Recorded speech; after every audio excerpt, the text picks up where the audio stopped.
Alhamdulillah nahmaduhu wa nasta'inu wa nastaghfiruh wa na'udzu billahi min syururi anfusina wa min sayyiati a'malina may yahdihillahu fala mudilla lahu wa may yudlil fala hadiya lahu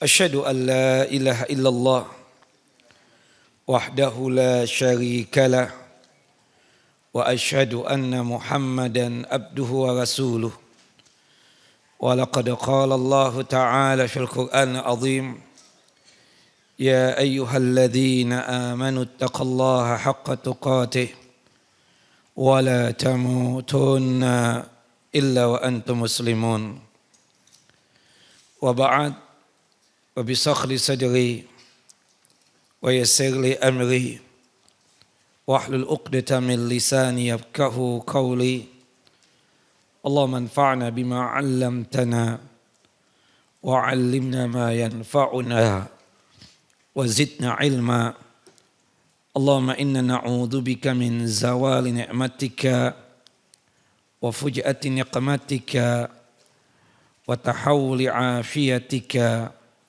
wa jami'i sakhatika Allahumma inna na'udzubika min jahdil bala wa darakis syaqa wa su'il qada wa syamatatil a'da Allahumma inna na'udzubika min adzabi jahannam wa min adzabil qubur wa min fitnatil mahya wal mamat wa min syarri fitnatil masihid dajjal Allahumma inna nas'aluka salamatan fid din وعافية في الجسد وزيادة في العلم وبركة في الرزق وتوبة قبل الموت ورحمة عند الموت ومغفرة بعد الموت اللهم هون علينا في سكرات الموت والنجاة من النار والعفو عند الحساب اللهم سلمنا إلى رمضان وسلم لنا رمضان وتسلمه منا متقبلا إخواني وأخواتي في الدين أعزني وأعزكم الله Bapak dan Ibu yang dimuliakan oleh Allahu Jalla wa'ala, Majlis Ta'lim Hidayah Sakinah yang sedalam lindungan dan penjagaan Allahu Jalla wa'ala. Melanjutkan kajian kita, pembahasan tentang ahkamul fiqhiyah, pembahasan tentang masalah fiqih, dan kita sudah berada di bulan Sya'ban. Hitungan beberapa pekan lagi, kita akan mendapatkan bulan yang penuh dengan keberkahan, yaitu bulan Ramadan.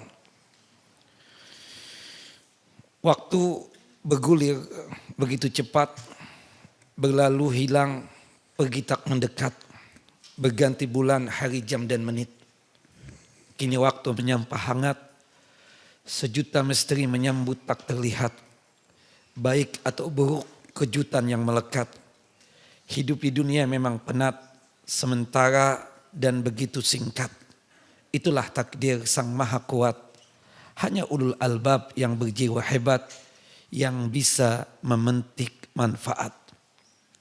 Kita sudah mendapatkan bulan Sya'ban, bulan yang dikatakan oleh Nabi sallallahu alaihi wasallam bulan yang banyak dilupakan oleh kita sebagai hamba Allah Jalla Jalaluh. Sahabat yang mulia Usamah bin Zaid radhiyallahu anhuma itu pernah bertanya kepada Rasulullah sallallahu alaihi wasallam. Qultu ya Rasulullah, lam araka tasumu syahran min asy-syuhuri ma tasumu min Sya'ban. Wahai Rasulullah, aku tidak pernah melihat engkau berpuasa di bulan-bulan lain sesering aku melihatmu puasa pada bulan Sya'ban ini. Kenapa ya Rasulullah? antum banyak berpuasa sunnah di bulan Sya'ban ini. Faqala Rasulullah sallallahu alaihi wasallam. Rasulullah SAW menjawab, "Dzalika syahrun yaghfulun nasu anhu baina Rajabin wa Ramadan." Ini bulan, yaitu bulan Sya'ban, bulan yang banyak dilalaikan oleh manusia. Bulan yang banyak dilupakan oleh manusia. Padahal statusnya itu di antara dua bulan hebat. Di antara bulan suci Rajab dan bulan yang penuh dengan keberkahan Ramadan. Kehebatan daripada bulan Sya'ban, wa huwa syahrun turfa'u fihi al-a'malu ila rabbil alamin. Fa uhibbu an yurfa'a amali wa ana sha'im. Bahwasannya di bulan Sya'ban inilah amal ibadah kita selama 1 tahun diangkat ke hadapan Allah Jalla wa'ala, dipaparkan di hadapan Allah Jalla Jalaluh. Oleh karena itu, aku ingin saat amal ibadahku diangkat, aku dalam keadaan puasa. Hadis sahih dikeluarkan oleh Al-Imam An-Nasa'i di dalam kitab sunannya pada nomor hadis 2357, dan hadis ini disahihkan oleh Syekh Nasiruddin Albani rahimahullah rahmatan wasi'ah. Hadis ini menjelaskan tentang keutamaan berpuasa di bulan Sya'ban, dan jangan sampai kita melalaikan amal ibadah di bulan Sya'ban ini. Nabi SAW menjelaskan alasan beliau sangat bersemangat mengerjakan ibadah, khususnya ibadah siam, dikarenakan keutamaan daripada bulan Sya'ban ini. Keutamaannya apa? Selama setahun amal ibadah kita diangkat ke hadapan Allah Jalla Jalaluh, dipaparkan di hadapan Allah Jalla Jalaluh. Dan perlu diketahui Bapak dan Ibu yang dimuliakan oleh Allah Jalla wa'ala, amal ibadah itu diangkat di hadapan Allah Jalla wa'ala dan dipaparkan di hadapan Allah Jalla wa'ala terbagi menjadi 2. Yang pertama, yang pekanan, yaitu Senin dan Kamis. Di hari Senin dan hari Kamis, amal ibadah kita juga diangkat ke hadapan Allah Jalla wa'ala dan dipaparkan di hadapan Allah Jalla Jalaluh. Dan itu disebutkan di dalam hadis Abu Hurairah radhiyallahu an. Semoga Allah Jalla wa'ala meridai beliau. Tu'radul a'malu yawmal isnaini wal khamis. Fa uhibbu an yu'rada amali wa ana sha'im. Amal ibadah atau amal-amal saleh dipaparkan, diperlihatkan dan diangkat di hadapan Allah Jalla wa'ala itu pada hari Senin dan hari Kamis. Maka aku ingin saat amal ibadahku diangkat dan dinaikkan ke hadapan Allah Jalla wa'ala, aku sedang berpuasa. Hadis sahih dikeluarkan oleh Al-Imam At-Tirmidzi dalam kitab sunannya pada nomor hadis 747. Dan hadis ini disahihkan oleh Syekh Nasiruddin Albani rahimahullah rahmatan wasi'ah. Bapak dan Ibu, dari hadis ini ada beberapa ilmu yang bisa kita dapatkan. Yang pertama, disunnahkan kita untuk memperbanyak puasa di bulan Sya'ban ini. Tapi puasa yang memang ada kaitannya dengan yang diajarkan oleh Rasulullah SAW. Paling utamanya puasa Nabi Daud alaihissalam. Sehari berpuasa, sehari tidak berpuasa. Itu paling fullnya sudah. Karena kalau kita fullkan puasa Nabi Daud alaihissalam dalam 1 bulan, berarti berapa hari? 15 hari. Jika Bapak dan Ibu tidak sanggup untuk melakukan puasa Nabi Daud alaihissalam, maka puasa Senin dan Kamis. Jika kita tidak sanggup juga puasa Senin Kamis, maka puasa Ayyamul Bid, tanggal 13, 14, dan 15. Jika tidak sanggup juga Ayyamul Bid, ya pilih hari-hari yang lain, tapi tetap hitungannya 3 hari. berdasarkan hadis yang umum dari hadis Abdullah bin Amr bin As radhiyallahu anhuma, kemudian hadis Abu Hurairah dan juga hadis Abu Darda. Tapi yang afdal memang tanggal 13, 14 dan 15 yang diistilahkan dengan istilah ayyamul bid berdasarkan hadis dari Junub bin Junadah yang sering disebut dengan sebutan Abu Dzar Al-Ghifari radhiyallahu an. Nah, tetapi di dalam masalah berpuasa di bulan Sya'ban ini, Bapak dan Ibu yang dimuliakan oleh Allah Jalla wa Ala, catatannya ada dua. Catatannya ada dua. Bagi Bapak dan Ibu yang sudah melaksanakan puasa Nabi Daud alaihissalam, sehari puasa, sehari tidak berpuasa, maka tidak perlu lagi dia puasa Senin Kemis. Tidak perlu juga dia berpuasa ayyamul bid. Bagi Bapak dan Ibu yang berpuasanya Senin dan Kemis, maka tidak perlu dia tersebut berpuasa ayyamul bid. Karena Bapak, Ibu, kalau kita fullkan puasa Nabi Daud alaihissalam dalam satu bulan, tadi berapa hari? 15 hari. Senin Kemis kalau kita fullkan dalam satu bulan 8 hari. 15 tambah 8, 23. Tambah 3, 26. Itu yang dilarang oleh Nabi SAW. Untuk menggabungkan 3 puasa tadi. Kenapa? Dikarenakan sama saja kita berpuasa di setiap hari. Itu yang membuat Nabi melarang Abdullah bin Amr bin As radhiyallahu anhuma, melarang beliau untuk berpuasa di setiap hari. Abdullah bin Amr bin As radhiyallahu anhuma datang kepada Rasulullah sallallahu alaihi wasallam. Kemudian beliau mengatakan, "Ya Rasulullah, ya Nabi Allah, wajibkan atasku berpuasa selain Ramadan." Kata Nabi kita Muhammad sallallahu alaihi wasallam, "Sum salasata ayyam." Berpuasalah dalam satu bulan itu 3 hari. Kata Abdullah bin Amr bin As, "Ya Rasulullah, inni atiku afdalu min dzalik." Aku mampu lebih daripada itu. Aku sanggup lebih daripada itu. Faqala Rasulullah sallallahu alaihi wasallam.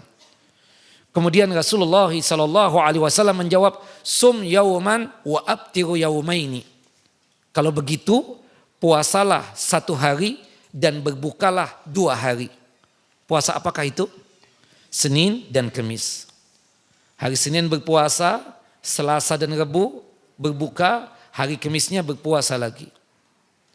Subhanallah, Abdullah bin Amr bin As radhiyallahu anhuma masih bertanya kepada Rasulullah SAW dan masih mengatakan kepada Rasulullah SAW dan masih menginfokan kepada Rasulullah SAW tentang kemampuan dia berpuasa lebih daripada itu. Ya Rasulullah, inni atiku afdalu min dzalik. Aku mampu lebih daripada itu. Faqala Rasulullah sallallahu alaihi wasallam. Rasulullah sallallahu alaihi wasallam kemudian menjawab, "Sum yauman wa aftiru yauman, fadzalika siyamu Daud wa ahabbus siyam ila Allah taala." Kalau begitu, berpuasalah 1 hari, berbukalah 1 hari, itulah puasa Nabi Daud alaihissalam, puasa yang paling disuka dan paling dicinta oleh Allah Ta'ala. Tapi subhanallah, Abdullah bin Amr bin As radhiyallahu anhuma masih sempat menginfokan kepada Nabi, "Ya Rasulullah, ini atiku afdalu min dzalik." Aku mampu lebih daripada itu. Inginnya Abdullah berpuasa di setiap hari. Dan itu dilarang oleh Nabi sallallahu alaihi wasallam. Jadi catatannya, ibu-ibu dan juga bapak-bapak, jika bapak atau ibu sudah berpuasa Nabi Daud alaihissalam, maka kita tidak perlu lagi puasa Senin dan Kemis. Kalau kita sudah terbiasa puasa Senin dan Kemis, maka tidak perlu juga berpuasa ayyamul bid. Karena puasa Nabi Daud alaihissalam itu sudah mewakili puasa Senin Kemis dan sudah mewakili puasa ayyamul bid. Begitupun juga puasa Senin dan Kemis itu sudah mewakili puasa ayyamul bid. Jelas ibu-ibu? Nah, jangan tidur Bu. Nah, taib. Catatan yang kedua, Bapak dan Ibu yang dimuliakan oleh Allah Jalla wa'ala di dalam masalah berpuasa, jika Bapak dan Ibu tidak terbiasa berpuasa sunnah, sebagaimana ibu-ibu Hidayah Sakinah tidak terbiasa berpuasa sunnah. Nah kemudian sekarang ini ibu-ibu ini terbiasa di bulan Sya'ban ini banyak berpuasa. Saya tahu betul karena ibu-ibu ini tante dan bibinya saya. Jadi dia atau mereka baru mulai puasa sunnah itu apa? Di bulan Sya'ban. Nah, tidak terbiasa berpuasa sepanjang tahun. Bukan begitu Ibu? Benar kan keponakan yang ngomong ini? Benar kan Bu? Benar, ya Alhamdulillah. Itu pengakuan ibu-ibu. Kenyataannya memang seperti itu. Nah, berhubung ibu berpuasanya cuma sebatas di bulan Sya'ban saja, entah puasa Nabi Daud, entah puasa Senin Kemis, atau puasa Ayyamul Bid ya, terutama puasa Nabi Daud dan puasa Senin Kemis. Jika sekiranya mendekati Ramadan, 2 hari sebelum Ramadan, tolong puasa sunnahnya dihentikan. Puasa sunnahnya apa Bu? Dihentikan. Dalilnya apa? Hadis dari Abu Hurairah radhiyallahu an. Semoga Allah Jalla wa ala meridhai beliau. Qala Rasulullah sallallahu alaihi wasallam. Rasulullah sallallahu alaihi wasallam bersabda, "La taqaddamu Ramadhana bi shaumi yaumin wala yaumaini." Janganlah kalian mendahului puasa Ramadan dengan berpuasa 1 hari sebelumnya atau 2 hari sebelumnya. Jadi bagi kita yang tidak terbiasa berpuasa sunnah, baru melaksanakan puasa sunnahnya di bulan Sya'ban sekarang ini, tolong 1 hari atau 2 hari sebelum Ramadan berhenti untuk melaksanakan puasa sunnahnya. Terutama puasa apa? Puasa Nabi Daud alaihissalam dan puasa Senin dan Kemis. Illa rajulun kana yasumu sauman falyasumhu. Kecuali seseorang yang memang terbiasa berpuasa sunnah. Bapak, Ibu, ya kan Bu? Tidak terbiasa kan puasa sunnah? Ya betul. Tidak terbiasa. Itu pengakuan. Berarti berhubung tidak terbiasa berpuasa sunnah, cuma baru mulainya di bulan Sya'ban ini, maka tolong 2 hari sebelum Ramadan apa? Ya, dihentikan puasanya. Kecuali bagi mereka yang terbiasa. Bapak misalnya terbiasa puasa Nabi Daud alaihissalam. Sudah sejak kapan Pak? Anda sudah puasa Nabi Daud alaihissalam sudah 10 tahun yang lalu. Ada sebagian antum lagi, bapak-bapak nih, bukan ibu-ibu. Ya, puasa Senin Kemis misalnya. Mulai kapan Pak sudah puasa Senin Kemis? Ada kali sudah 20 tahunan lah. Nah itu kan terbiasa dia. Sepanjang tahun dia berpuasa sunnah. Baik puasa Nabi Daud ataupun puasa Senin Kemis. Maka tidak mengapa dia tersebut tetap berpuasa. Meskipun 2 hari sebelum Ramadan. Meskipun 1 hari setelah Ramadan. Meskipun 2 hari sebelum Ramadan ataupun 1 hari sebelum Ramadan. Jelas ibu-ibu? Bagi yang siapa? Bagi yang biasa, bagi yang terbiasa berpuasa sunnah, entah puasa Nabi Daud atau puasa Senin Kemis, maka tidak mengapa 2 hari atau 1 hari sebelum Ramadan masih berpuasa. Atau maksud hadis ini bagi bapak atau ibu-ibu yang belum melunasi utang puasa wajib Ramadan. Ini bulan Sya'ban, bulan yang terakhir pelunasan hutang puasa Ramadan tahun kemarin. Ini sudah tanggal 12. Bapak Ibu tolong segera dibayar. Jangan sampai nanti mepet banget ya menjelang Ramadan baru bayar utang puasa. Ternyata ada di antara ibu-ibu ini yang melalaikan misalnya. Ini misalnya Bu ya, jangan tersinggung. Di antara ibu-ibu ini yang melalaikan dalam masalah pelunasan utang puasa Ramadan tahun kemarin. Ketika kita tanya, memang berapa hari lagi Kak berpuasanya? Sepekan. Ya, sepekan kan sebentar Ramadan. Kalau misalnya tanggal 1 Maret nanti jadi Ramadan, hitungannya ini kan sangat dekat sekali. Nah, gimana ya Ustadz banyak ini. Macam-macam lah alasan. Ala kulli hal, tolong puasa ya setiap hari ini sampai nanti ya akhir daripada bulan Sya'ban. Nah itu pun juga tidak mengapa. demi melunasi utang puasa wajib. Jelas ya? Nah ini catatan yang kedua berkaitan dengan puasa di bulan Sya'ban. Wallahu a'lam bissawab. Dan kita tahu subhanallah, Ramadan itu sangat kita nanti. Sangat kita nantikan, sangat kita tunggu. Subhanallah, karena Allah Jalla Jalaluh betul-betul memuliakan ini bulan. Di bulan Ramadan lah Allah Jalla Jalaluh membuka lebar-lebar pintu surga yang berjumlah 8. Di bulan Ramadan lah Allah Jalla Jalaluh menutup rapat-rapat pintu neraka yang berjumlah 7.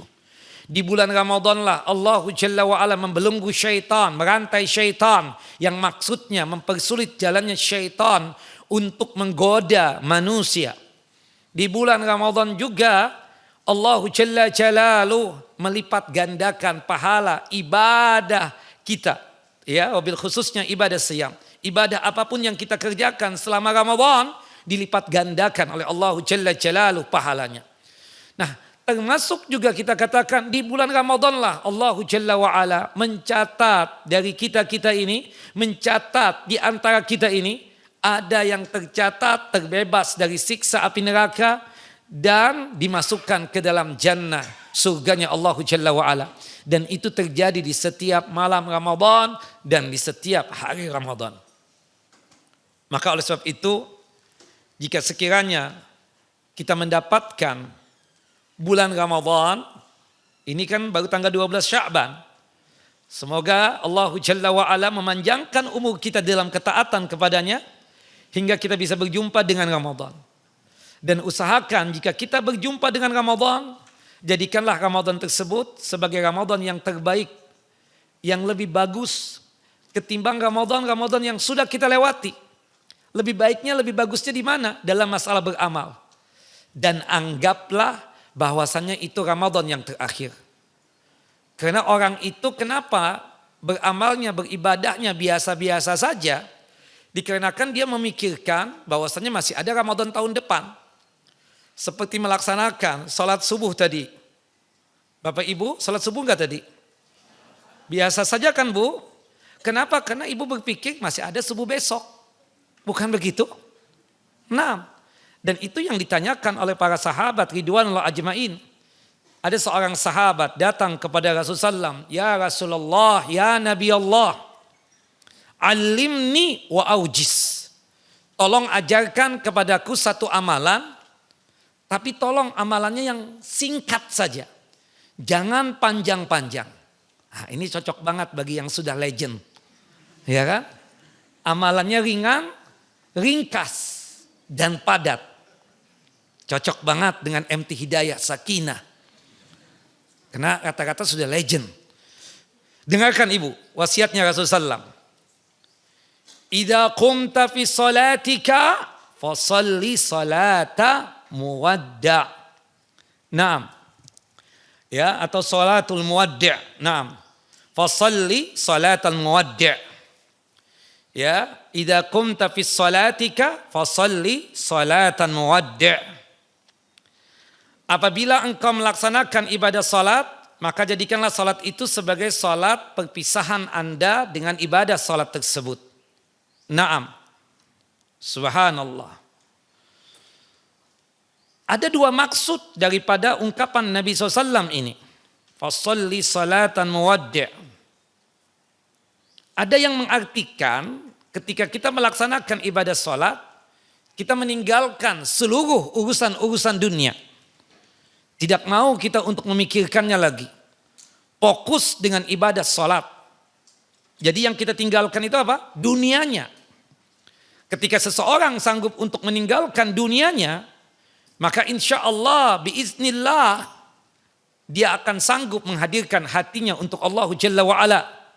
Sehingga melaksanakan ibadah salat tersebut akan khusyuk, sanggup menghadirkan qalbunya untuk Allah Jalla wa'ala.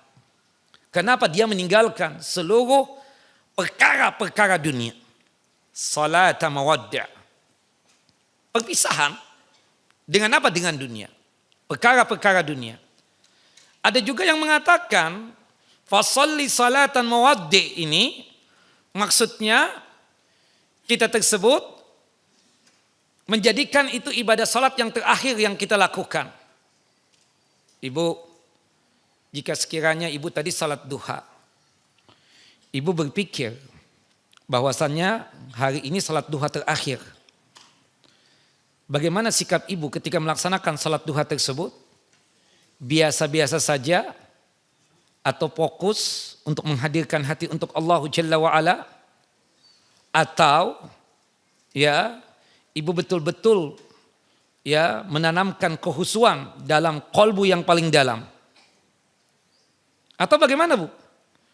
Jika saya mengatakan, Bu ini salat ibu yang terakhir loh Bu. Atau ada yang infokan ya, subhanallah. Kalau kita misalnya meyakini ini salat yang terakhir buat kita, khusyuk enggak ibu-ibu? Sanggup enggak menghadirkan hati untuk Allah Jalla wa'ala? Ada enggak rasa takut ketika melaksanakan ibadah salat tadi? Ada enggak rasa berharap kepada Allah Jalla wa'ala ketika melaksanakan ibadah salat tadi? Ada. Tapi kenapa ibu-ibu salat tidak khusyuk? Kenapa Bu? Kenapa ibu tidak sanggup menghadirkan hati ibu ketika salat? Ya, kenapa? Karena ibu menganggap umur masih panjang. Duha, besok juga ada duha lagi. Bukan begitu? Lusa juga ada, pekan depan ada, sehat. Subhanallah. Bukan begitu? Coba kalau ibu berpikirnya, subhanallah, seperti di kajian sekarang ini. Ini kajian terakhir. Ibu pasti akan fokus. Enggak ada tuh bisik-bisik tetangga. Enggak ada tuh yang ini, pasti fokus. Enggak ada tuh yang sambil ngantuk-ngantuk. Enggak ada tuh sambil minum atau makan gitu kan. Ini kan kena tertutup nih. Subhanallah. Ini menjadi pembantu dan penolong buat ibu-ibu untuk melakukan tadi. Tidur, makan, berbicara. Bukan begitu? Tapi meskipun ditutup seperti ini, kalau ibu meyakini ini kajian terakhir, sepertinya ibu fokus. Catat. Menghadirkan hati dan telinga untuk mendengarkan apa yang disampaikan oleh sang ustadz, oleh sang kiai, oleh sang syekh. Seperti itu. Ibu kemudian fokus, kalau misalnya tidak paham, bertanya. Dan pertanyaannya sudah dipersiapkan. Subhanallah. Kalau ini kan biasa-biasa aja. Karena yakin, ya, karena masih ada kajian siang nanti. Masih ada kajian sore. Karena dia mengatakan, ini bukan kajian anak terakhir kok. Karena orang kalau bahasa terakhir itu suatu yang menakutkan. Bukan begitu Bapak? Sangat menakutkan. Seperti misalnya seorang ibu ya kan. Karena sudah legend begini kan, general check up. Sering. Per 6 bulan general check up. Periksa darah. Subhanallah. Kemudian berkaitan dengan apa? Periksa yang macam-macam, gula. Ya, kemudian berkaitan dengan masalah yang lainnya ya, seperti itu. Kemudian ketika general check up tadi, ternyata ketahuan ada penyakit. Penyakitnya itu sangat mengerikan, la samahallah. Semoga tidak terjadi dengan kita. Ibu, kata Pak Dokter, Ibu apa kabar? Sehat. Bagaimana keadaan ibu hari-hari ini? Alhamdulillah Pak Dokter. Kenapa Pak Dokter bertanya begitu? Maaf ya ibu, disaksikan oleh suami ibu. Saya sudah bicara dengan suami ibu. Ya, dari tes dan pemeriksaan lab tadi, ibu ada penyakit ini. Apa yang terjadi dengan ibu ketika diinfokan seperti itu? Sok, kaget, kemudian terbayang oleh dia apa? Kematian. Bukan begitu? Apalagi dokter itu polos banget. Ketika suaminya bertanya, ini kalau untuk ini ada kesembuhannya enggak? Ada memungkinkan? Ya kita berikhtiar, berusaha. Tapi tapi Pak, kalau menurut pengetahuan saya sebagai seorang dokter dan ahli medis, ini si tante, ya, subhanallah, hitungannya tinggal beberapa pekan lagi. Tidak sampai 1 bulan. Ini saya tidak mendului Allah Jalla wa'ala. Saya muslim, dokter muslim.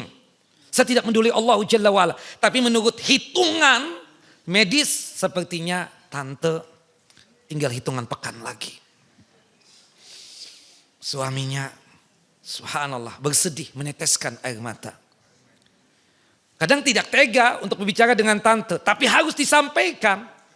Supaya dia mencegah hal-hal yang ada pantangannya seperti itu. Nah kira-kira ibu, kalau ibu disampaikan seperti itu oleh seorang dokter. Apa yang ibu lakukan? Menangis sejadi-jadinya?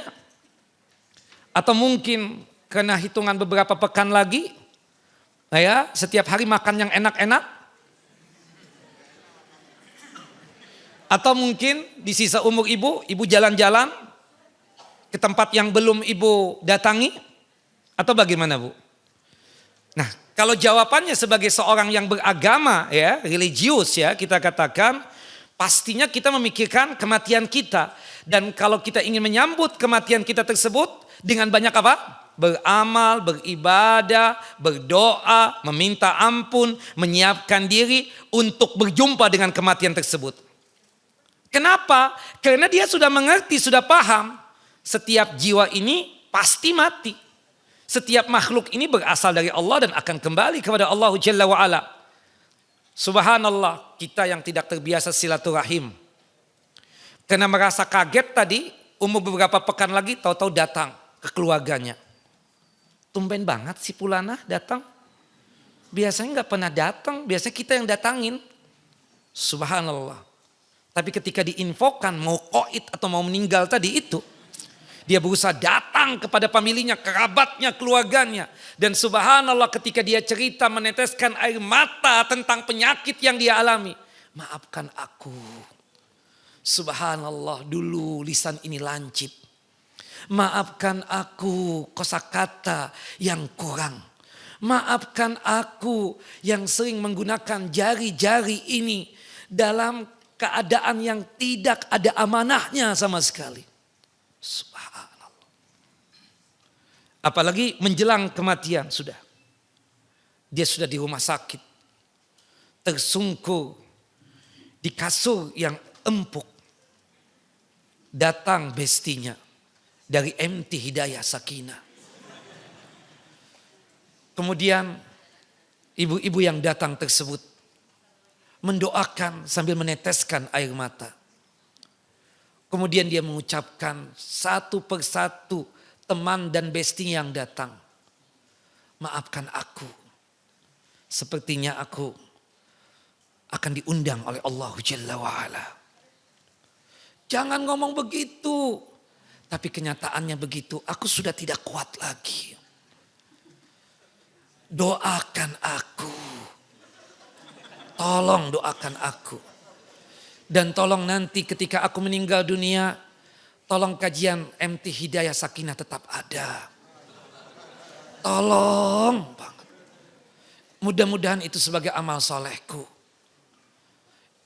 Tante jangan ngomong begitu, gak boleh. Aku bukan ngomong untuk menolak takdirnya Allah Jalla wa'ala. Tapi sepertinya begitu.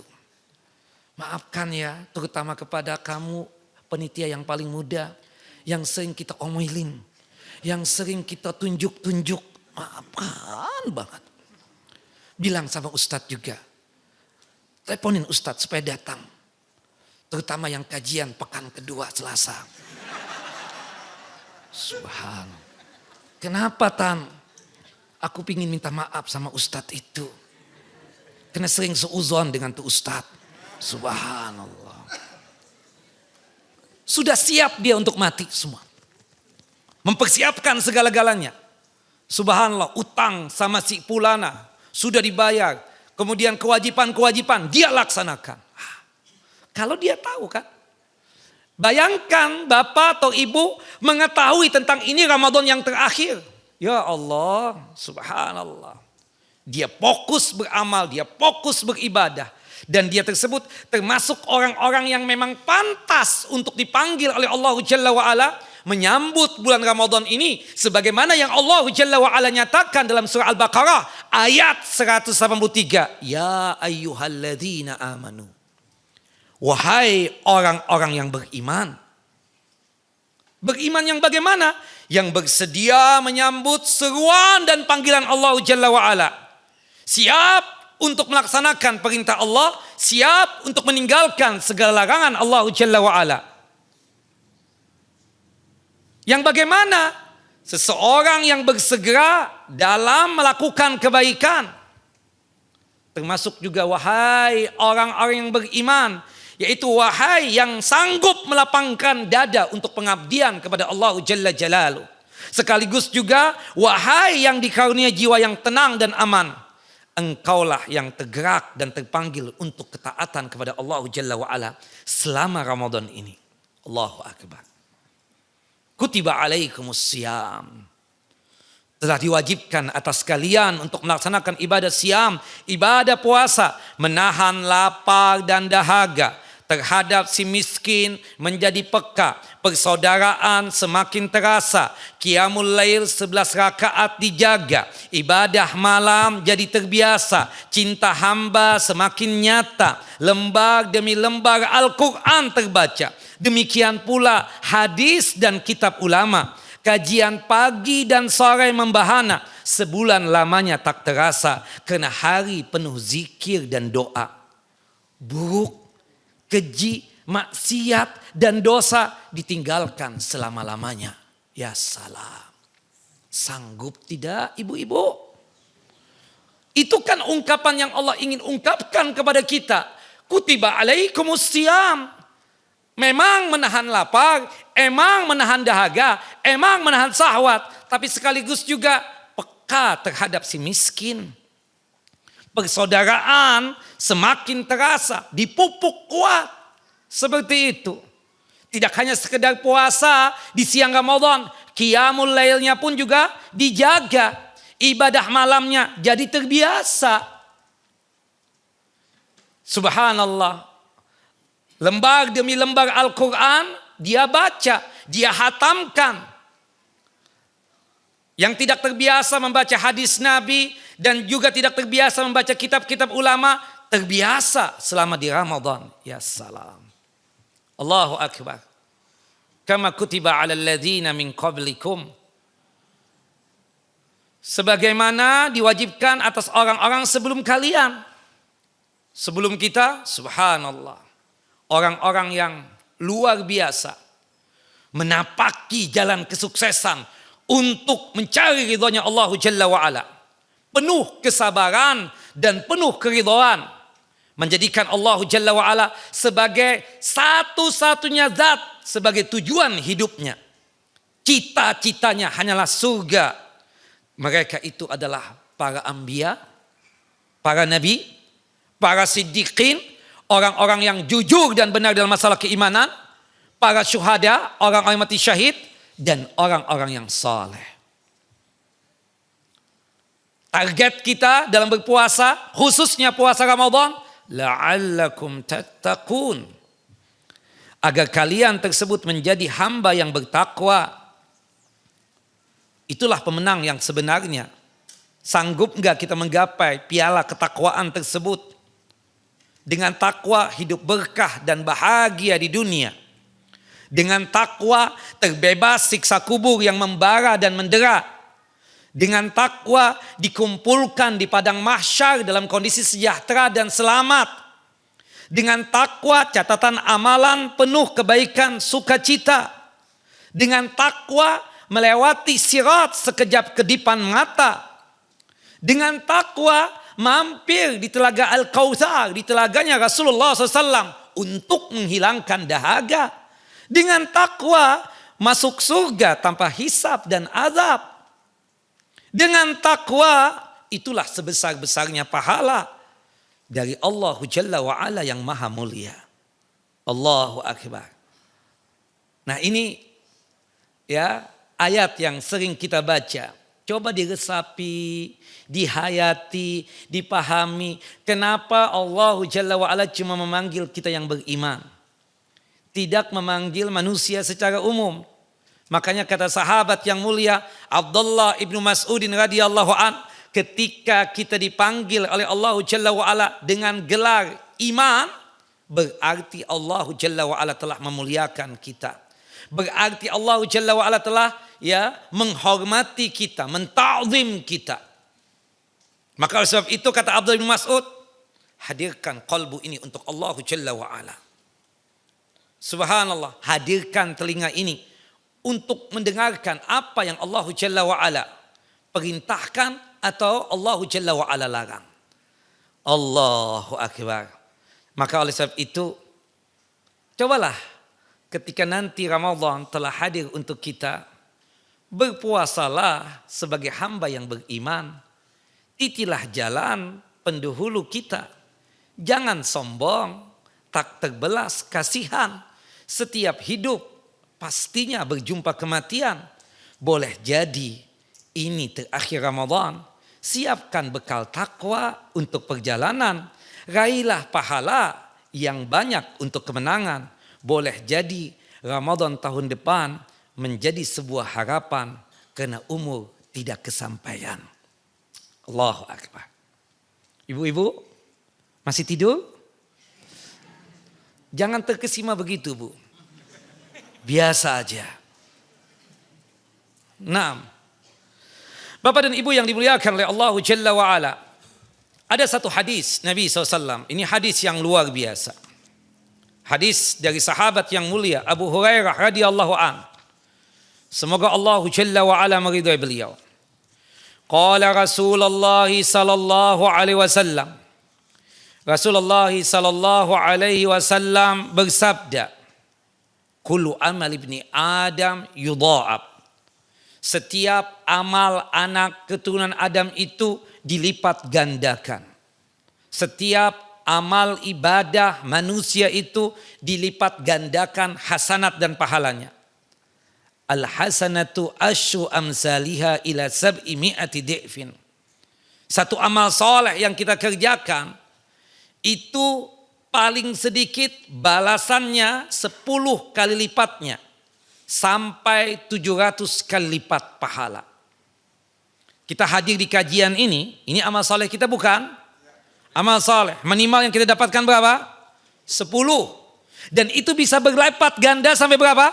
700 kali lipat. Subhanallah. Kita melaksanakan salat duha tadi.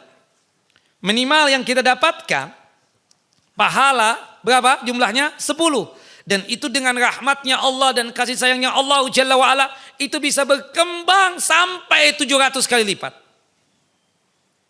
Ibu berbusana muslimah keluar rumah, dikarenakan berjumpa dengan laki-laki yang bukan mahram. Ibu tutup aurat ibu dengan cara berbusana muslimah tersebut. Niatannya pasti untuk ibadah kepada Allah Jalla wa'ala. Bukan niatannya untuk berhias dan bersolek di hadapan yang bukan mahramnya. Minimal yang ibu dapatkan 10. Dan itu bisa berlipat ganda sampai berapa? 700 kali lipat.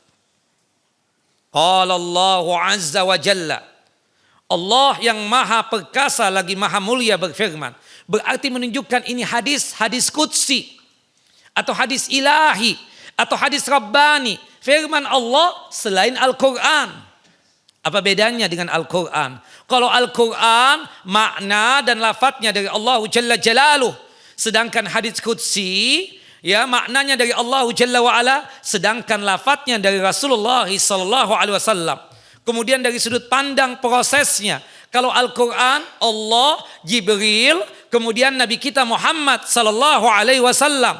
Kalau hadis qudsi atau hadis al-ilahi, itu Allah Jalla wa'ala mengilhamkan kalamnya kepada Nabi kita Muhammad sallallahu alaihi wasallam. Kalau ibadah salat yang kita baca Al-Quranul Karim, Al-Fatihah atau surah setelah Al-Fatihah. Tapi kalau hadis qudsi kita bawa dalam salat kita tidak sah. Jelas apa Ibu? Nah ini salah satu hadis qudsinya. Apa bunyinya? Illa sauma. Allah mengatakan tadi 10 sampai 700 kali lipat. Kecuali apa? Kecuali puasa. Fa innahu li wa ana ajzi bihi. Karena ibadah puasa itu untukku dan aku sendiri yang membalasnya. Ya da'a syahwatahu wa ta'amahu min ajli. Dia tersebut meninggalkan syahwatnya dan makannya karena aku, karena Allah Jalla wa'ala. Lele, kenapa Ustaz? Kenapa ibadah puasa itu lipatan ganda pahalanya itu lebih daripada 700. Alasan yang pertama, karena ibadah puasa itu menggabungkan 3 jenis kesabaran. Orang yang berpuasa itu pasti sabar. Sabarnya pun mencakup 3 hal. Yang pertama sabar di dalam ketaatan. As-sabru fi ta'atillah. Sabar di dalam ketaatan kepada Allah Jalla wa'ala. Yang kedua as-sabru an maksiatillah. Sabar untuk meninggalkan maksiat. Yang ketiga ya as-sabru al-masaib. Sabar terhadap musibah yang menimpa dia, yang telah Allah Jalla wa'ala tetapkan, yang telah Allah Jalla wa'ala takdirkan. Sabar ada berapa ibu-ibu? 3. Yang pertama apa bu? Sabar di dalam ketaatan. Yang kedua, sabar meninggalkan maksiat. Yang ketiga, sabar terhadap musibah yang menimpa dia. Nah, hari ini banyak laki-laki yang menjawab. Subhanallah. Berarti menunjukkan Bapak ini memang sebagai pembuka kajian dan penutup kajian. Subhanallah, biasanya ibu-ibu yang banyak. Hari ini alhamdulillah saya berbangga hati bapak-bapak yang lebih banyak daripada ibu-ibu. Subhanallah, karena bapak-bapak itu pimpinan rumah tangga. Dia itulah penganyom istri dan anaknya, kan seperti itu. Teruskan Pak ya, jangan sampai sebagai penutup kajian doang. Untuk datang ke kajiannya. Nah, ibadah puasa itu 3 kesabaran itu ada.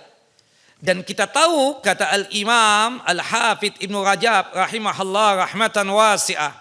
Sabda Nabi SAW, semua amal saleh dilipat gandakan pahalanya 10 kali lipatnya sampai 700 kali lipat kecuali puasa. Karena pelipat gandaan pahala puasa tidak dibatasi dengan jumlah tertentu, tidak dibatasi dengan nilai tertentu. Tapi Allah Jalla wa'ala melipat gandakan pahala puasa dengan lipatan ganda yang banyak tanpa batasan bilangan tertentu dan nilai tertentu. Pasalnya, karenanya, ya dikarenakan sebabnya puasa itu bagian daripada kesabaran. Bukankah Allah Jalla wa'ala berfirman dalam surah Az-Zumar, surah yang ke-39, ayat yang ke-10. Innama yuwaffas sabiruna ajrahum bighairi hisab. Hanyalah orang-orang yang bersabarlah yang disempurnakan pahalanya tanpa batas, unlimited, tanpa dibatasi oleh hitungan tertentu dan jumlah tertentu. Dan itu yang membuat ibadah puasa nilai pahalanya lebih besar ketimbang pahala amal ibadah yang lainnya. Itu maksud dari firman Allah illa sauma. Sekaligus juga besarnya pahala puasa tadi selain dikarenakan kesabaran, alasan yang kedua karena Allah Jalla Jalaluhu sendiri yang membalasnya. Beda dengan amal ibadah yang lainnya. Itu ya yang bertugas mencatat pahalanya adalah malaikat pencatat amalan. Tapi untuk ibadah puasa langsung Allah Jalla Jalaluhu yang mencatatnya. Ya salam. Ya, dan itu yang dikatakan oleh sebagian ulama. Dikatakan ya oleh sebagian ulama ya bahwasanya setiap amal ibadah itu dicatat oleh malaikat pencatat amalan kecuali ibadah siam. Kalau ibadah siam itu yang mencatat pahalanya langsung Allah Jalla wa'ala, yang memberikan pahalanya langsung Allah Jalla Jalaluhu. Itu menurut sebagian ulama. Fa innahu li wa ana ajizi bihi. Karena dia itu berpuasa untukku lillahi ta'ala, makanya aku sendiri yang membalasnya. Ustadz, bukankah setiap amal ibadah yang kita kerjakan, entah sholat, zakat, sedekah, umrah, haji, pakai hijab, datang ke kajian, karena Allah, lillahi ta'ala, ikhlas. Itu niatan kami Ustadz ketika beramal dan beribadah. Tapi kenapa kok Allah Jalla wa'ala cuma mengatakan ibadah siam saja? fa innahu li wa ana ajizi bihi. Ibu-ibu, bapak-bapak, setiap amalan yang kita lakukan itu punya potensi di dalamnya terpapar penyakit riya dan sum'ah. Kecuali ibadah siang. Semua amal ibadah, apapun amal ibadahnya, sholat, sedekah, zakat, haji, umrah, pakai hijab. Subhanallah. Ada potensi orang yang melakukannya apa? Terpapar penyakit riya dan sum'ah. Dan itu tidak terjadi dengan ibadah siang. Ibadah sholat. Subhanallah, kita sholat duha. Allahu Akbar. Baru dapat 1 rakaat, ada orang yang kita sangat muliakan hidup di muka bumi ini. Sholatnya di samping kita. Ibu ini nih.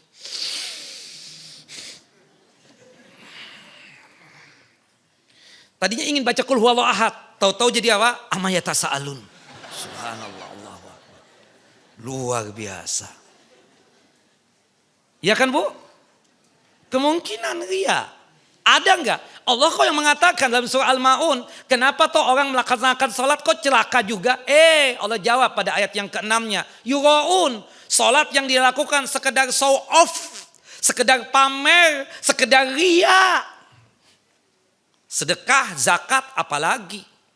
Makanya Bapak Ibu, kalau Bapak dan Ibu merasa tidak aman, terpapar penyakit riya dan sum'ah, pada saat sedekah di hadapan halayak umat, pada saat berzakat di hadapan manusia, maka lebih bagus zakat dan sedekahnya apa? Sembunyi-sembunyi. Subhanallah, itu lebih bagus. Usahakan tangan kanan bersedekah, tangan kiri tidak tahu. Meskipun boleh enggak Ustadz kalau saya bersedekah secara terang-terangan di hadapan halayak umat? Boleh. Kalau hati kita aman dari penyakit riya dan sum'ah. Kalau seandainya kita paham diri kita ini lemah dalam masalah pujian, lemah dalam masalah pujaan, lemah dalam masalah ya hal-hal yang berkaitan dengan ujub dan seterusnya, maka lebih bagus kita sembunyi-sembunyi untuk sedekah dan juga berinfak atau berzakatnya. Jelas Bapak? Subhanallah, termasuk juga haji dan umrah, rentan. Bu, kapan berangkat umrah Bu? Insya Allah Ramadan Ustaz. Insya Allah Syawal saat sama Ustaz. Nah, itu coba lihat, perhatikan ketika mau berangkat. Ibu-ibu sempatnya bikin konten. Ayo anak-anak, cucu-cucu, kita doa sama-sama ya. Bagus. Doa keluar rumah. Bismillahi tawakkaltu ala Allah wa la hawla wa la quwata illa billah. Ya. Tapi ya, pi. Atau pa. Ayah, tolong dong videoin kita. Atau fotoin kita. Subhanallah. Sudah jadi nih satu konten. Fotonya juga lumayan cukup banyak. Ayo kirim. Kemana? Hidayah Sakinah. Ting. Ngapain? Subhanallah. Kadang kan bikin status. On the way. Ya, airport Soekarno-Hatta. Nah, ibu-ibu kan kepo. Mau kemana tuh? Iya enggak Bu? Oh, Alhamdulillah. Kan biasanya subhanallah. Main sinetronnya sama sendirinya keluar dong. Ya Alhamdulillah. Suami dapat rizki. Masya Allah ya. Kita diajak suami untuk umrah ke Tanah Suci. Alhamdulillah. Padahal kan niatannya memang untuk ditanya. Dia bikin status itu kan niatannya ingin ditanya. Hati jaga. Belum lagi setelah tawaf di Ka'bah misalnya. Jadi ini umrah tawaf di Ka'bah. Penuh dengan peluh. Kalau peluhnya kurang diambil air. Subhanallah. Ayah tolong videoin lagi. Atau kadang Ustadz. Ayah sama aku aja. Biar Ustadz. Ustadz itu kan subhanallah. Ustadz itu lemah banget. Ustadz lemah. Ustadz tolong videoin Ustadz. Kita mau bikin konten Ustadz. Ayo Ustadz. Kita kan gak enak. Kadang tua nih yang nyuruh. Legend yang nyuruh. Jamaah kita. Subhanallah. Ustadz kan lemah dalam masalah hal yang seperti itu. Subhanallah. Ustadz, ya Allah Ustadz. Alhamdulillah ya Allah, selesai juga tawaf. Meskipun melelahkan dan mencapaikan dengan banyaknya manusia ini. Ini semua pertolongan Allah. Bahasanya begitu. Teng-teng, kirim ke Hidayah Sakinah ya. Masya Allah. Insya Allah di Hidayah Sakinah nggak ada. Kenapa? Karena legend bagaimana bikin konten nggak bisa. Itu biasanya yang muda-muda. Gitu loh. Allahu Akbar, la ilaha illallah. Pakai hijab juga begitu. Rentan loh ibu-ibu. Dengan apa? Potensi terpapar penyakit ria dan sum'ah. Subhanallah. Makanya kan hijabnya apa? Ada yang kelawar, ada yang umbrella, ada yang fan khimar. Apalagi Bu? Oh, macam-macam sudah. Itu tadi mau ke kajian Hidayah Sakinah aja. Yang dikeluarkan pakaian ada kali 5-7. Gak cocok dengan kulit. Subhanallah. Sudah cocok nih satu. Hijabnya apa ya? Jilbabnya apa? Gak cocok banget sih. Duh, kelihatan gelap ya kulit ya. Emang ada yang gelap juga ya seperti itu. La haula. Iya kan Bu? Nah, ketika datang nih ke kajian, ya salam, jidah. Masya Allah jidah. Jidah pokoknya nih, cocoknya tuh pakai fan khimar. Jangan yang kelelawar. Habis kajian Sakinah ini nih, Hidayah Sakinah. Beli hijab fan khimar, itu 7 hijab sekalian. Cocok. Karena ada pujian tadi itu. Allahu Akbar. Iya kan Bu? Enggak, Alhamdulillah. Ini ada kemungkinan. Subhanallah. Saya nggak tahu ya, memang nggak ada kaitannya dengan ibadah ya. Seperti misalnya wanita pakai cadar, ikut foto juga ngapain? Foto-foto ya, jangan lupa.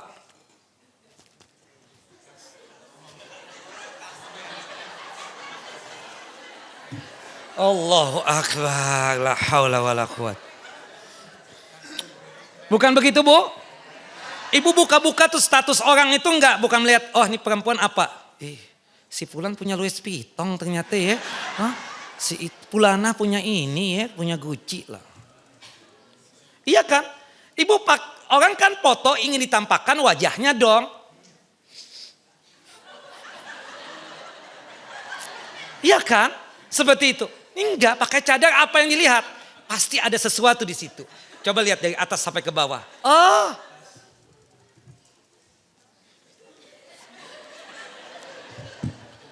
Allahu Akbar, la haula.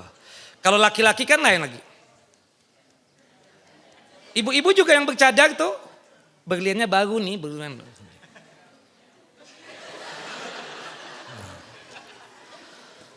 Udah deh. Kadang saya nggak ngerti loh, nih bercadar nih apa cuma sekedar model doang, sekedar berhias doang atau emang apa? Kalau kita Allahu Akbar, kadang tuh bercadar, foto juga dengan selebritis. Subhanallah. Ini di mana gitu loh kita kadang. Mudah-mudahan itu bukan ikut kajian di Hidayah Sakinah. Mudah-mudahan bukan ikut yang di kajian hari Selasa, pekan kedua itu. Mudah-mudahan. Allahu Akbar. Nah, semua itu punya potensi ria dan sum'ah. Termasuk ujub juga. Iya kan? Tapi tidak dengan puasa. Pak, mau makan apa Pak? Saya alhamdulillah di rumah saya sih semuanya ada. Local food, ya, Arabian food, atau Eropa food. Local food dari kredok, ketoprak, gado-gado, soto-sotoan ada. Arabian food, Bapak mau apa? Kapsah, ya, nasi kebuli, nasi mandi, ya, atau apa? Kemudian Eropa juga ada, fish and chip ada. Bapak mau apa? Sat anak so'im, Sat. Kakak, anak so'imah, Sat. So'imah? Iya, puasa. Iya, puasa. Puasa. Baru tahu kita. Saya yakin Bapak dan Ibu tadi bersahur misalnya. Ingin ria sama Ustadz misalnya. Enggak ada kan yang begitu? Ada Bu yang begitu? Enggak ada. Meskipun ada juga di grup nih. Sahur, sahur, sahur, sahur, sahur. puasa dong. Ada 1-2 orang. Nah, dia mungkin nggak tahu ya. Kalau mungkin Ramadan oke lah ya kan bersahur. Tapi kalau puasa sunnah jangan pakai begitu dong. Ada yang sanggup berpuasa, ada yang masih doyan makan. Jangan sudah. Jadi kan menunjukkan sesuatu, Anda puasa gitu loh. Tapi wallahi Bapak Ibu, saya nggak tahu di antara Bapak dan Ibu puasa. Ibu-ibu puasa nggak hari ini Bu?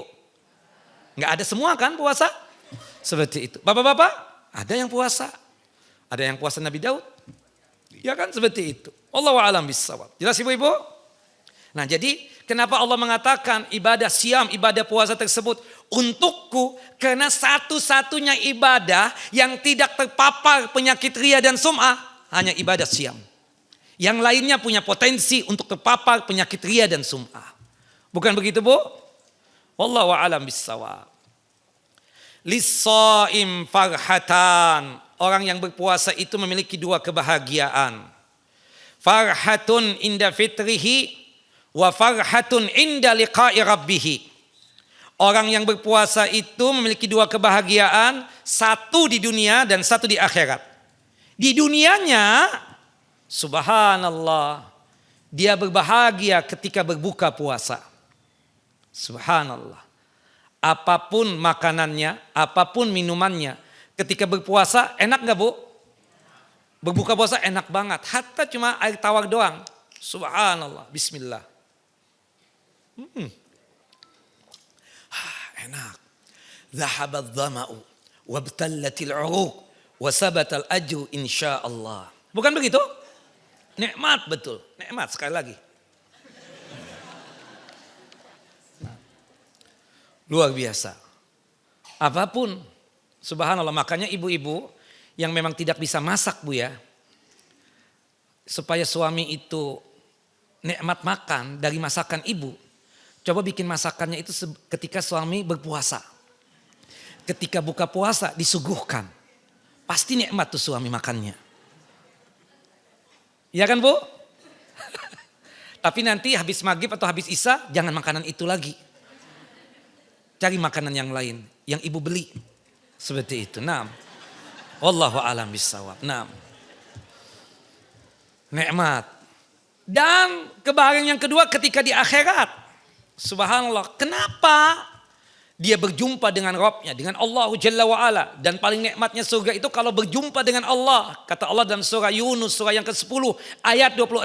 Lilladzina ahsanul husna wa ziyadah. Mereka yang beriman, mereka yang berbuat baik akan mendapatkan tempat yang indah. Yaitu surganya Allah Jalla wa'ala. Dan akan mendapatkan tambahan nikmat. Tambahan nikmatnya apa? Berjumpa dan melihat Allah Jalla Jalaluh. Lebih daripada itu kata Al-Hafidh Ibnu Rajab rahimahullah rahmatan wasi'ah. Adapun kegembiraan saat berjumpa dengan Rabbnya Allah Jalla wa'ala adalah ketika ia masih mendapati pahala puasanya tersimpan rapi di sisi Allah Jalla Jalaluh. Tidak bisa diambil oleh orang lain. Hatta orang yang kita zalimi sekalipun. Ia mendapati pahala tersebut pada saat dia sangat membutuhkan dan sangat memerlukan itu pahala.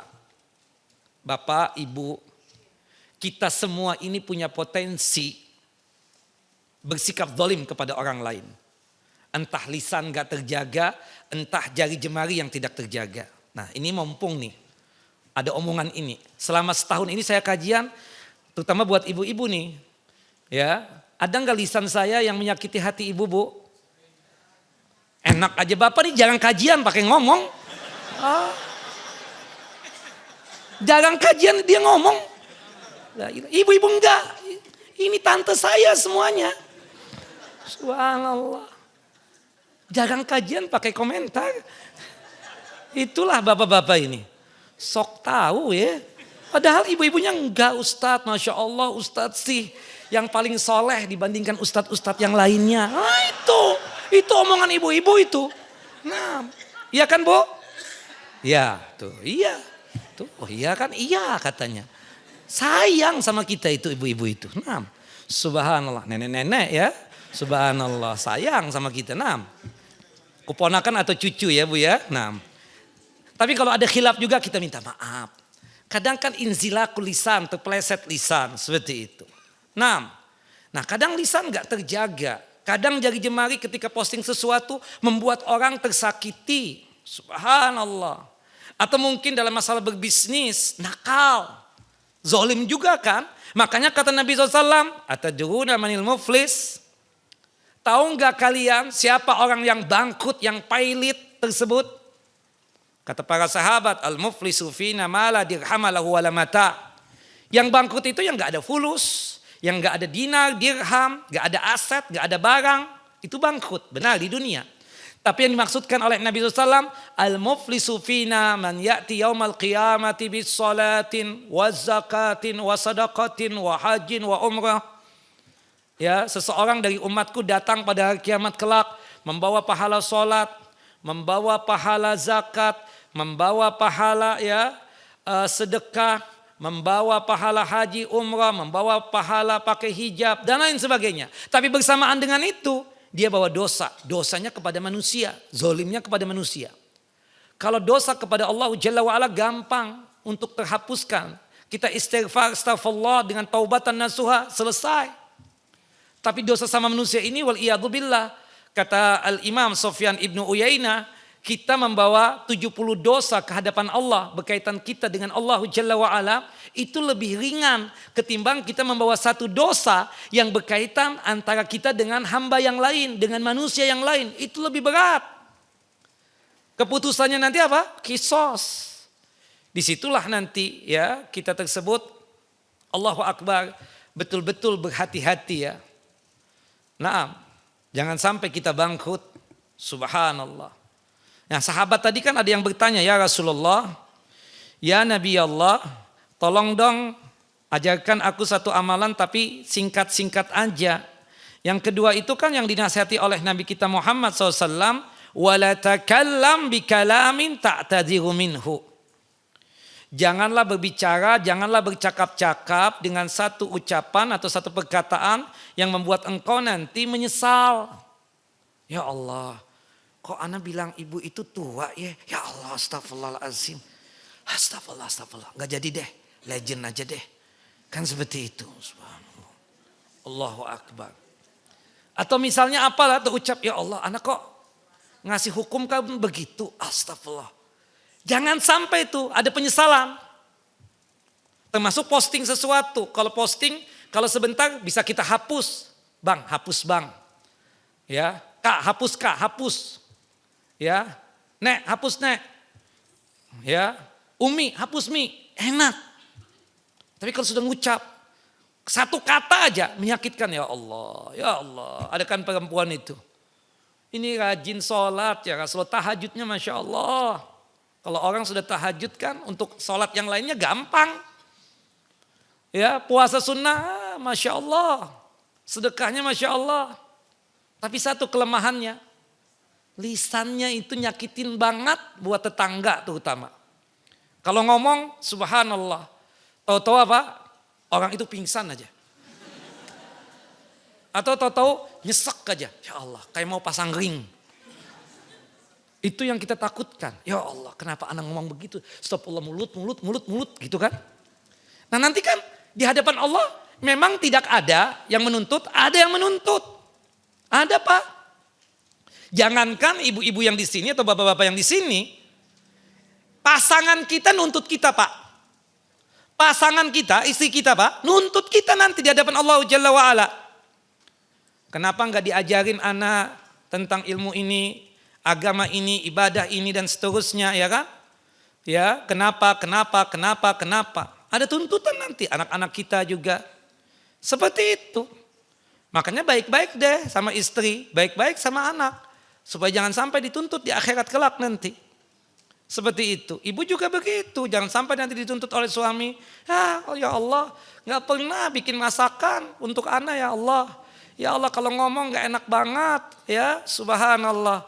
Ya, sakit hati ini. Cuma ya sudahlah, daripada nggak bisa kawin, sudah kawin sama itu perempuan. Subhanallah. Allahu Akbar.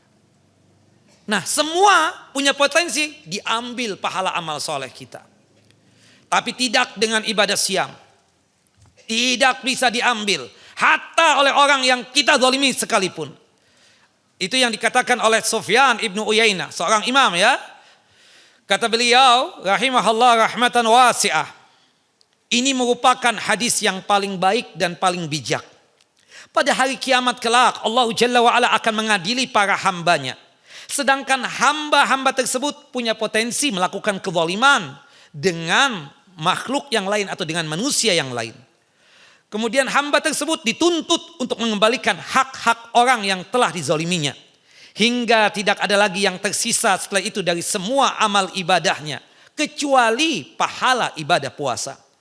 Kemudian Allah Azza wa Jalla menanggung sisa dari sisa hak orang yang dizalimi tadi. Dan kemudian berkat pahala puasanya Allah Jalla wa Ala memasukkan dia ke dalam surga. Pada hari kiamat kelak kita bahagia berjumpa dengan Allah Jalla wa Ala. Tapi lebih bahagia lagi pada saat kita berjumpa dengan Allah, itu pahala puasa tetap tersimpan rapi di sisi Allah Jalla Jalaluh. Itu maksud dari ungkapan Rasulullah, wa farhatun inda liqa'a rabbih. Ya, berbahagia pada saat berjumpa dengan Rabbnya. Berjumpa dengan Allah pasti bahagia. Tapi lebih bahagia lagi pada saat kita membutuhkan pahala, ternyata pahala puasa kita tetap tersimpan rapi di sisi Allah Jalla wa'ala. Terakhir sebagai pemungkasnya.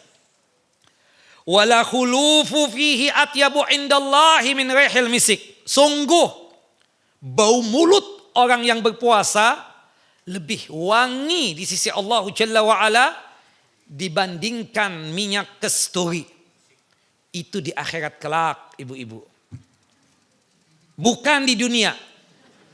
Di dunia tetap bau.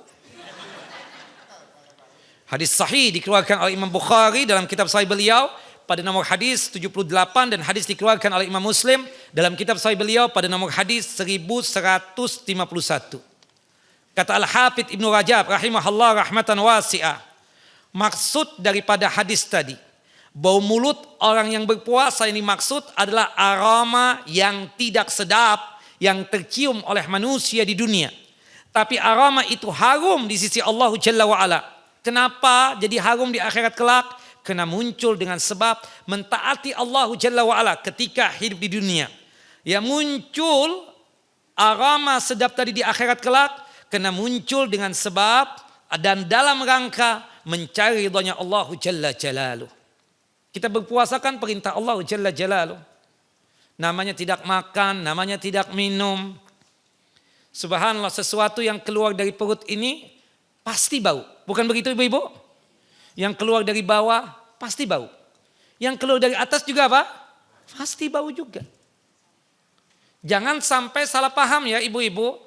Ya, karena subhanallah ada keyakinan ya sebagian orang semakin bau mulut kita pada saat berpuasa semakin wangi di akhirat kelak. Tidak seperti itu ya. Tugas kita di dunia ini pada saat kita merasa ada aroma yang tidak sedap yang keluar dari aroma dari mulut kita, maka kita bersihkan dan kita hilangkan dengan apa? Bersiwak, gosok gigi dengan odol, atau pakai pewangi mulut.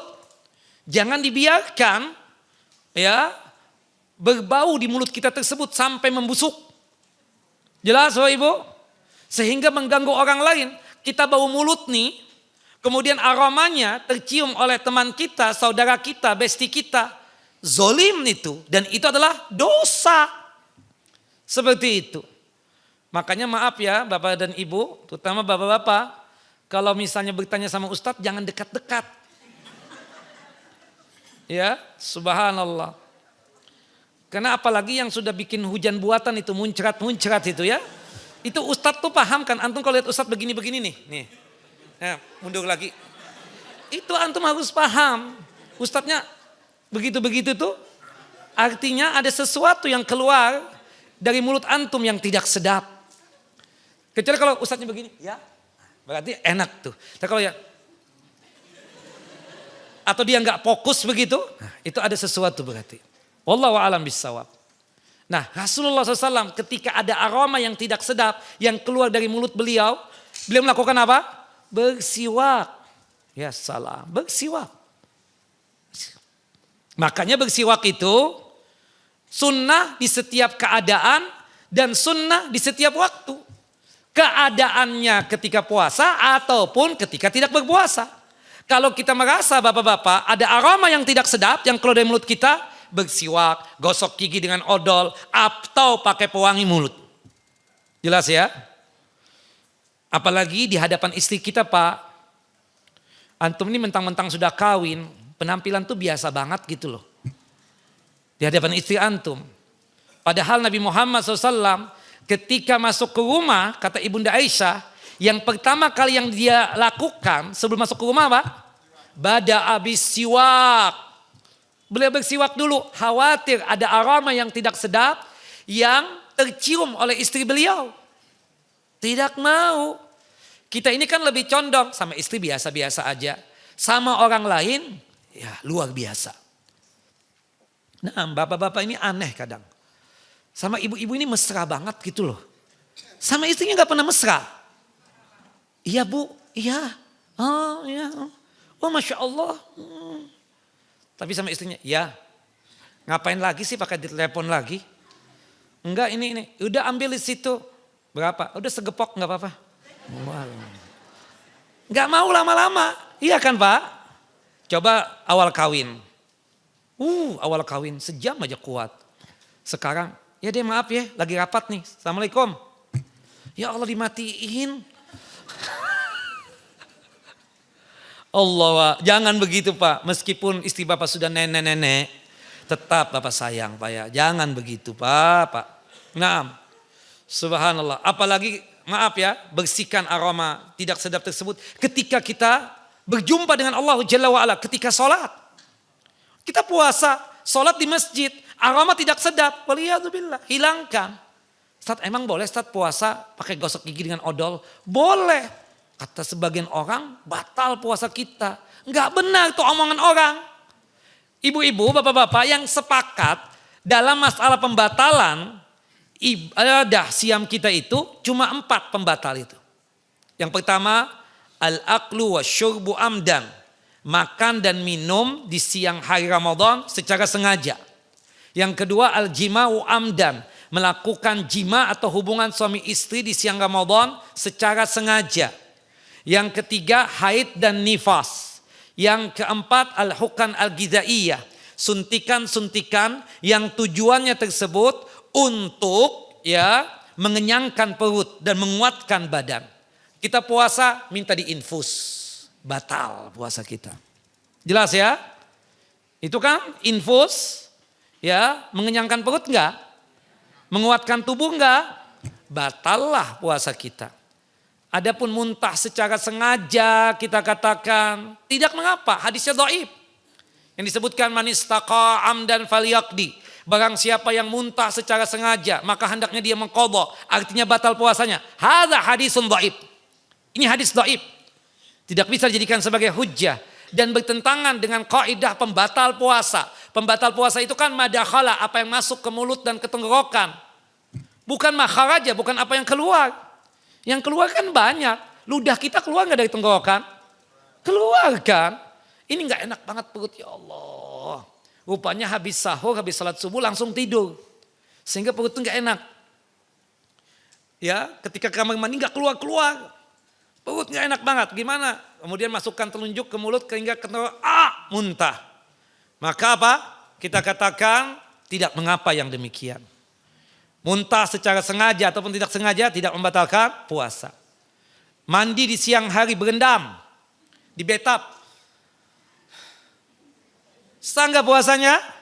Sah. Tapi ngapain juga Pak lama-lama? Ngapain lama-lama di kamar mandi? Allahu Akbar. Jelas ya? Dan saya yakin, seyakin-yakinnya Pak ya, Ibu juga, ketika Bapak atau Ibu gosok gigi dengan odol di siang Ramadan, saya yakin niatan Bapak dan Ibu ya itu untuk membersihkan ya aroma yang tidak sedap yang keluar dari mulut, bukan ingin makan odolnya. Wallahu a'lam bishawab.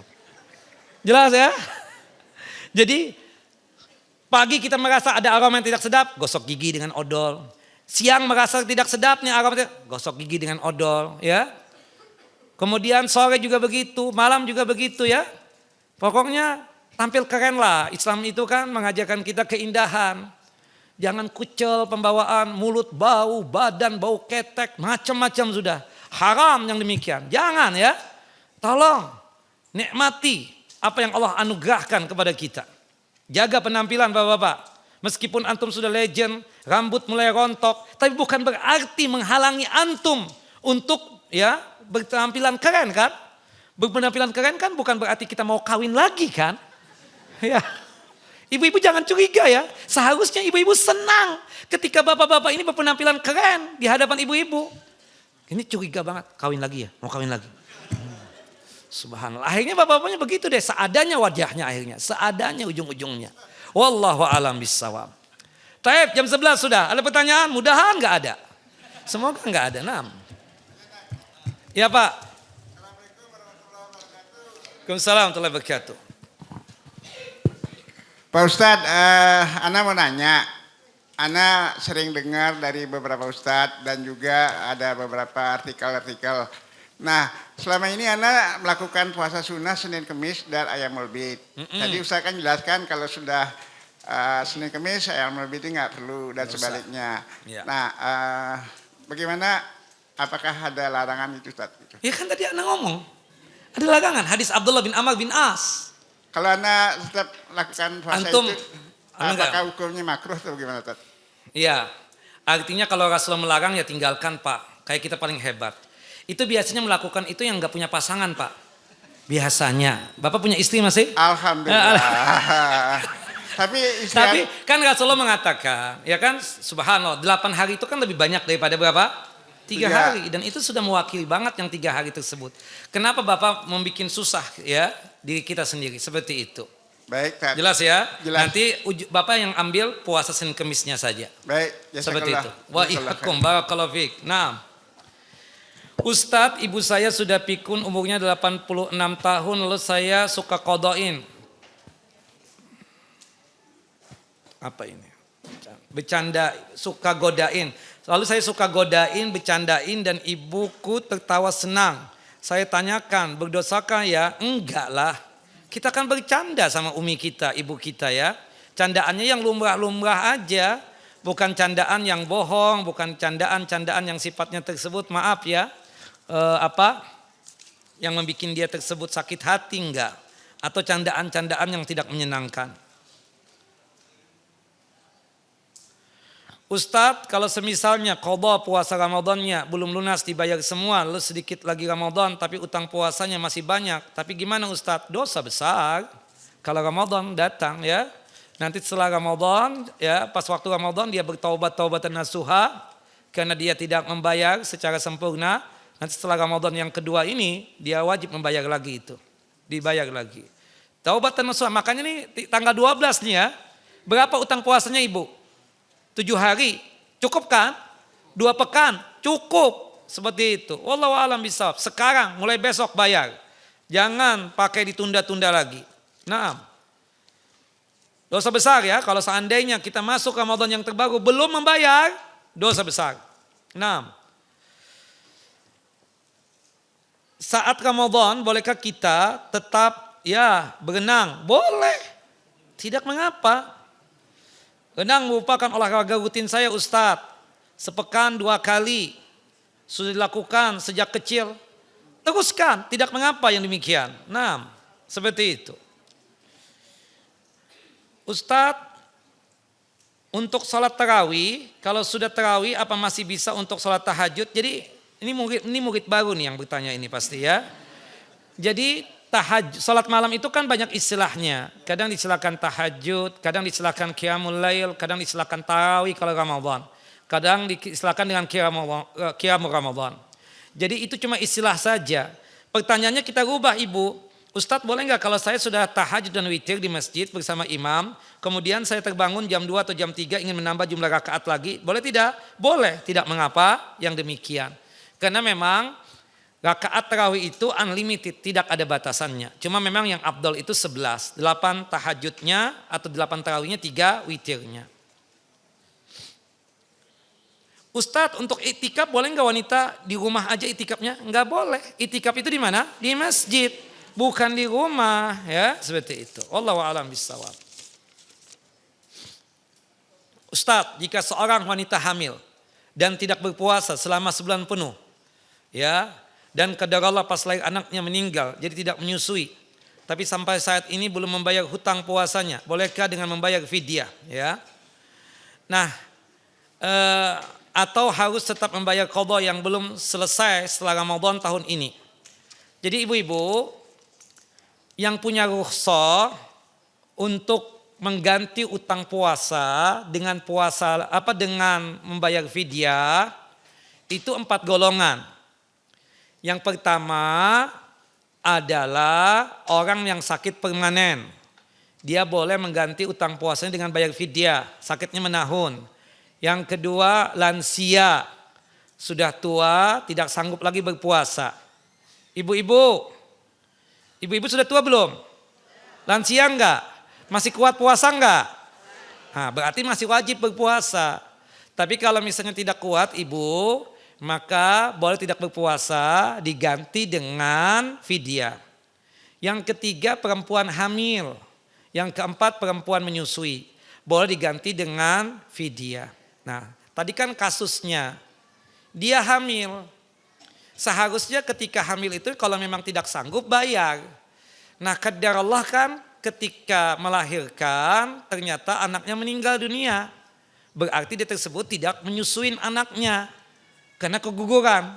Nah, makanya para ulama mengatakan wajib bagi seseorang melunasi utang puasa dengan puasa lagi kalau dia mendapatkan keadaannya satu dari 4 ini. Yang pertama, orang yang sakit tapi non permanen. Sakitnya bisa sembuh. Awal Ramadan dia tersebut apa? Karena nggak biasa berpuasa, kalah. Terkena mah akut. Setelah makan 2 piring atau 3 piring nasi, sembuh. Nah, berarti kan ini sakitnya mudah sembuh. Berarti nanti setelah selesai Ramadan, dia wajib untuk melunasi utang puasa dengan puasa lagi. Tidak boleh fidyah. Karena sakitnya sementara. Yang kedua, musafir. Ketika safar dia nggak puasa. Kembali ke negerinya dan ke kotanya, dia wajib melunasi utang puasa dengan puasa lagi. Kemudian yang ketiga adalah perempuan haid.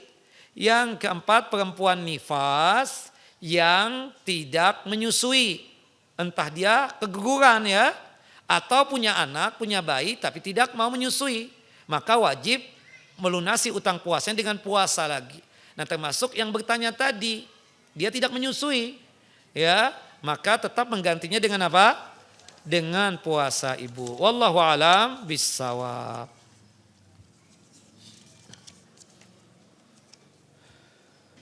Ustadz, bagaimana hukumnya berdoa di depan layar HP ketika sedang video call dengan orang yang sedang di depan Ka'bah di Masjidil Haram?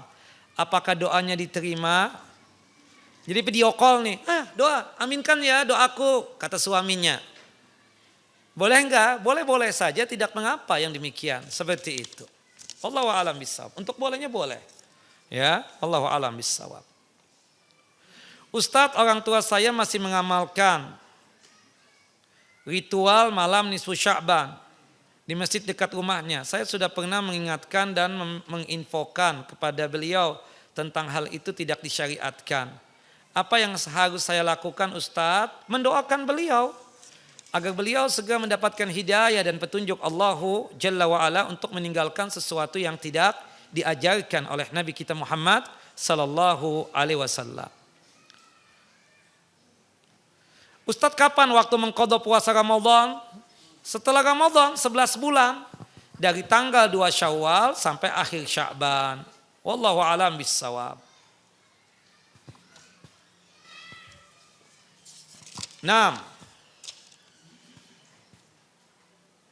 Ustadz, masa lalu masih punya utang puasa ketika masih muda, sekarang sudah tua. Apakah utang-utang puasa yang di masa lalu tersebut ya dikenakan kekhilapan kami, apakah sekarang harus dibayar? Sekarang sudah bertobat taubatan nasuha karena ikut kajian Hidayah Sakinah ya.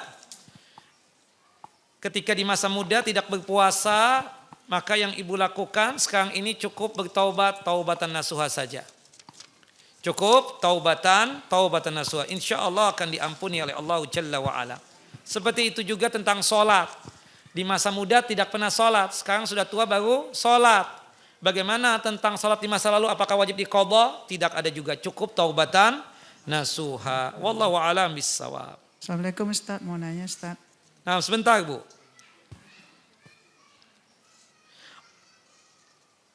Seorang yang sudah tua yang tidak sanggup lagi berpuasa, bagaimana tentang puasanya? Cukup dengan bayar fidyah saja, sebagaimana yang Allah Jalla wa'ala firmankan dalam surah Al-Baqarah, surah yang kedua ayat 184, wa 'alal ladzina yutiqunahu fidyatun ta'amu miskin.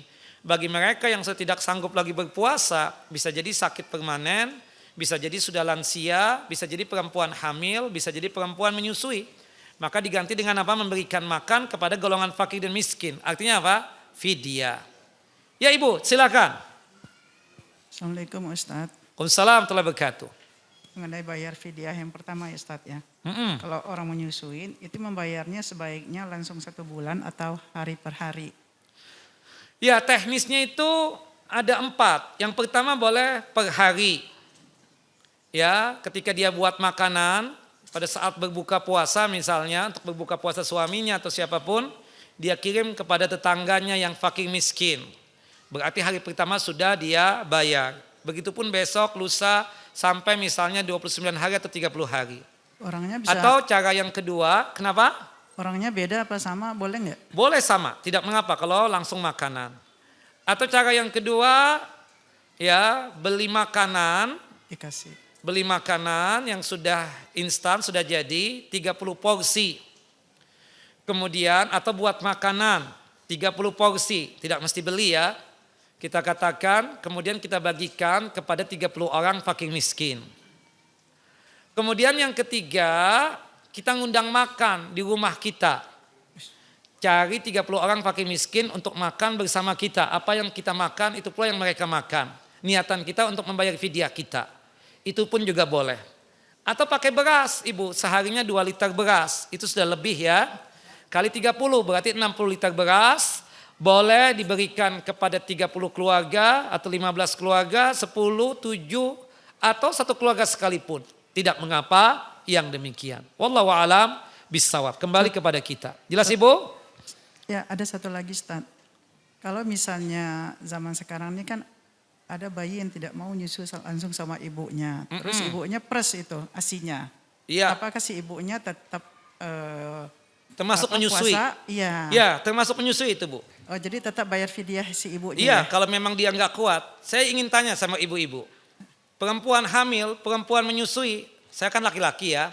Ini menurut informasi istri saya, kalau hamil dan menyusui itu laparnya ampun. Benar nggak Bu? Benar. Benar nggak? Benar. Nah, kalau lapar itu fisik melemah nggak? Iya. Makanya ketika Abdullah ibnu Umar, putrinya hamil, memaksakan puasa, muntah-muntah. Iya. Kata abahnya Abdullah ibnu Umar, anti puasa ya? Iya bah, udah batalin, ganti dengan fidyah. Seperti itu Ibu. Oke. Jelas Bu? Nah, Baik, itu kan makasih, kalau Ustaz. lagi hamil menyusui itu kan laparnya cepet. Pingin makan aja bawaannya. Nggak bisa lihat makanan langsung mangap. Langsung terbuka mulut. Seperti itu. Maka oleh sebab itu ada rukhsah. Memang saya akui ada 3 pendapat. Ada yang mengatakan perempuan hamil dan menyusui itu dua-duanya. Tapi bagaimana ya kan? Yang kedua puasa tok. Nah saya bisa bantah itu. Ya, ini kan double begini ya. Untuk yang pertama dan kedua, pertanyaan saya kapan puasanya? Kita tahu kan pelunasan utang puasa itu cuma 11 bulan. Dari tanggal 2 Syawal sampai akhir Sya'ban. Habis hamil itu apa? Menyusui kan? Kapan puasanya? Dan paling lama menyusui berapa? 2 tahun. Yang kedua, bisa jadi itu perempuan setiap tahun produksi. Bukan begitu? Oh nanti melunasi utang puasanya kalau sudah menopause. Ya, ustadz atau ustazah memang bisa jamin tuh perempuan setua itu nanti. Nggak bisa. Kita mengambil pendapat yang maaf itu yang paling mudah buat wanita ya. Seperti itu artinya cukup dengan fidyah toh. Kalau sudah fidyah selesai lunas utang puasa kita. Wallahu alam bissawab. Semoga Bapak dan Ibu selalu dalam lindungan Allah Jalla wa'ala. Sehat walafiat. Dimudahkan dalam masalah rizki dan nikmat. Dipanjangkan umur di dalam ketaatan kepada Allah Jalla wa'ala. Sehingga bisa berjumpa dengan bulan yang penuh dengan keberkahan. Bulan Ramadan di tahun ini. Allahumma sallimna ila Ramadan. Wa sallim lana Ramadan. Wa tasallamu minna mutaqabbalan. Wa sallallahu nabina Muhammad wa ala ali Muhammad. Kama sallaita ala Ibrahim wa ala ali Ibrahim innaka Hamidun Majid. Allahumma barik ala Muhammad wa ala ali Muhammad. Kama barakta ala Ibrahim wa ala ali Ibrahim innaka Hamidun Majid. Kita tutup kajian kita dengan masing-masing kita baca doa kafaratul majlis. Subhanakallahumma wa bihamdika asyhadu an la ilaha illa anta astaghfiruka wa atubu ilaik. Maaf lahir batin. Wassalamualaikum warahmatullahi wabarakatuh.